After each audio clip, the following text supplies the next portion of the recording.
Income tax, CBI और लगातार जिस तरीके से घटनाक्रम है, जितने भी अपोजिशन लीडर्स हैं या जो अपोजिशन पार्टी के जितने भी लीडर्स हैं वो वेल प्रिपेयर्ड पहले से हैं। ये कोई नई चीज नहीं हो रही है और सत्ता में रहने वाले लोग ये कोई नई चीज नहीं कर रहे हैं। दुर्भाग्य इस बात का है जो लोग चुन करके आए हैं जनता से, आखिरकार वही लोग अन्याय ज्यादा कर रहे हैं।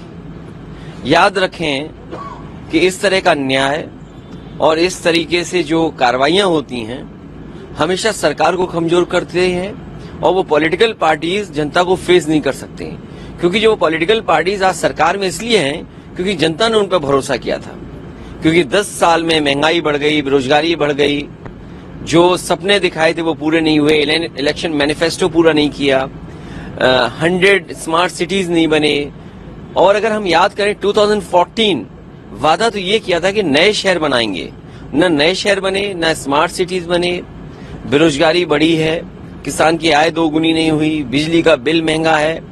और जिस कदर बड़े बड़े सपने दिखाए थे इन्वेस्टमेंट के, बड़ी बड़ी मीट की गई थी, क्या हासिल हुआ?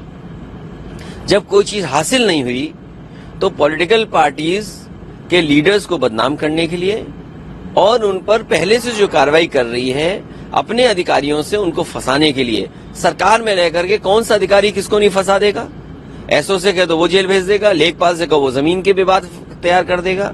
तो सरकार में रह करके ऐसी कार्रवाइयों से सरकार मजबूत नहीं होती है। जब कभी भी जनता के बीच में वोट मांगने जाएंगे तो जनता इनको जवाब देगी। हम पहले भी कहे हैं, अब चुनाव आता जाएगा तो इस तरह का काम होता ही रहेगा।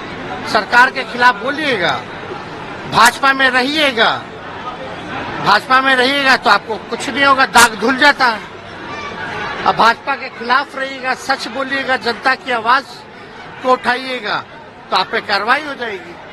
अब अजीत पवार जो है भ्रष्टाचारी नहीं थे, भाजपा में गए तो राजा हरिश्चंद्र हो गए, डिप्टी सीएम बना दिया गया, फिर निकले तो फिर केस हो गया, फिर आ गए तो फिर उनको राजा बना दिया गया। तो ये एक आध उदाहरण नहीं ना है, ये तो हर जगह यही है। तो इसलिए खास तौर पे आने वाले समय में ये लोग डरे हुए हैं कि जिस हिसाब से बिहार में महागठबंधन की सरकार नीतीश जी के नेतृत्व में लालू जी के सहयोग से हम लोग जो चला रहे हैं, और बिहार पहला ऐसा राज्य है जहां लाखों की तादाद में नौकरियां दी जा रही हैं, तो भाजपा के लोग डरे हैं। बिहार पहला राज्य बना जहां कास्ट बेस सर्वे, जाति आधारित गणना जो है वो कराई गई, एक मिसाल पेश किया गया, तो इससे बौखलाए हैं भाजपा के लोग। सरकार के इशारे पर जांच एजेंसियों का दुरुपयोग किया जा रहा है। जांच एजेंसी भी खुद जांच के घेरे में आ गई हैं। मैं संजय सिंह जी की गिरफ्तारी की निंदा करता हूं। पिछले काफ़ी लंबे समय से वो सरकार के गलत नीतियों के खिलाफ मोर्चा लगाए हुए थे। जानबूझ करके दिल्ली गवर्नमेंट को, आम आदमी पार्टी को बदनाम करने के लिए कार्रवाई की गई। सर, कांग्रेस ने जो प्रतिक्रिया दी उसमें चुनाव नजदीक आते हैं तब ईडी सीबीआई आती है, तो इस पर आपका क्या कहना है? नए सहयोगी साथी शासक दल के जांच एजेंसी बनी है जिसमें ईडी और सीबीआई प्रमुख। जी, इस पर स्टैंड भी क्लियर कर दीजिए। नहीं, हमारा स्टैंड बिल्कुल साफ है। हम जांच एजेंसियों के खिलाफ नहीं, उनके दुरुपयोग के खिलाफ हैं और हमको लगता है कि विपक्षी दल के प्रमुख नेताओं के विरुद्ध